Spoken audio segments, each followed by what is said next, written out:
Wednesday morning here on KSJE, and time once again for another visit from Ron Price to talk a little bit about life in the Sandbox. Ron is joining me here in Studio A this morning. Good morning. Studio A. Ooh, good morning, Scott. Yeah.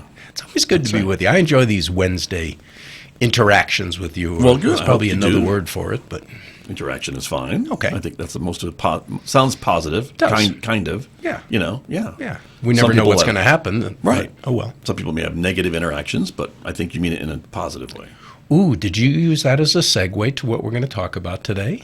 Smooth Sure, if you I did. did. Of course I did. I was thinking about that. Yeah, of course I did. Planned it. Yeah. I want to talk about perceptions That's right. and perspectives. Uh-huh.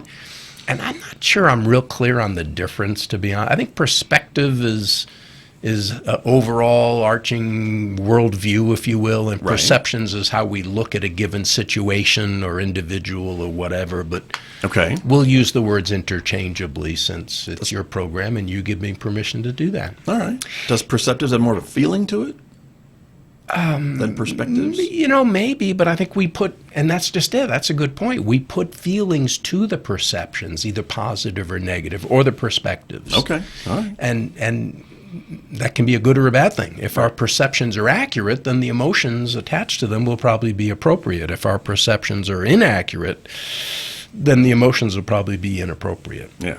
So here's a quote that I like to read. It's called Attitude by Chuck Swindoll. And some have heard this, but it's worth hearing again, I promise. And again, attitude, perceptions, perspectives, they kind of go hand in hand. He writes, "The longer I live, the more I realize the impact of attitude on life. Attitude to me is more important than facts. It is more important than the past, than education, than money, than circumstances, than failures, than successes, than what other people think or say or do. It is more important than appearance, giftedness, or skill. It will make or break a company, a church, a home, a business. The remarkable thing is we have a choice every day regarding the attitude we will embrace for that day."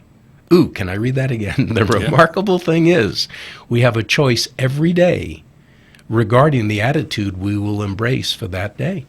We cannot change our past. We cannot change the fact that people will act in certain ways.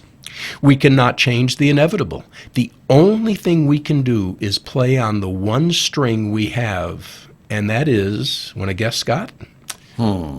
Attitude? No. Thank you. Okay. Thank you.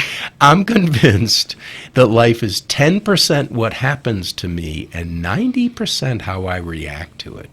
And so it is with you. We are in charge of our attitudes. Now, that may be a little bit simplified statement. I think that's the word I'm looking for, but I think there's a lot of truth in that.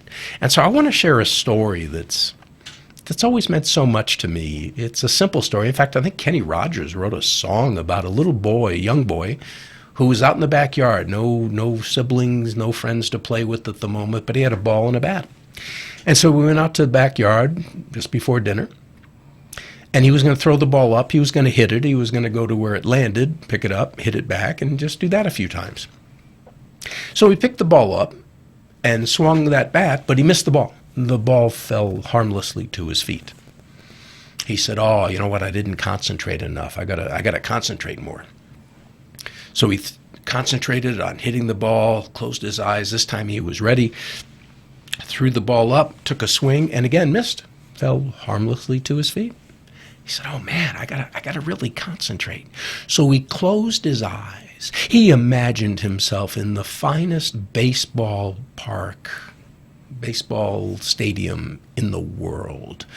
Those of you who are thinking I'm referring to Yankee Stadium, go into therapy, would you please? I'm, of course, talking about Fenway Park. Oh, excuse us, yes. In Boston, Massachusetts. And it is pronounced Park, by the way. And he imagined it was the bottom of the ninth inning. And his team was down 1 run, but the bases were loaded and he was coming up to bat. And he could see the flags blowing out. The wind was blowing him in the direction that he just knew the ball he was about to hit was going to go as he won the game with a grand slam home run. Oh, he could hear the music. He was excited. He was engaged. He was concentrating. And this time he opened his eyes. This time, Scott, he threw that ball up higher than he's ever thrown a ball in his life. And he reared back with that bat. And he watched the ball come down. And he timed it. And at just the right moment, he took the mightiest swing of his life. And you know what happened? The ball fell harmlessly to his feet. He missed. Just then his mom called him in for dinner. Scotty reached down, picked up the ball, and said, "Man, I didn't know I was that good a pitcher." Thank you. Okay. Thank you All for right. getting the humor in now that. I see where that's coming from. But what an attitude. Life is going to be full of disappointments. Okay, that's part of life. What can we learn from them? How can we go stronger? How can we strengthen our relationships in the sandbox? By having a right attitude. Just wanted to share that this morning and allow people to do with it as they will. Okay. But that can really help a lot of things, I would think, our attitude. Maybe so. So thank you, Ron. You're welcome, Scott. Thank you. Ron Price is here with me every Wednesday to talk about life in the sandbox that we all share. Join us next time here on KSJE Farmington.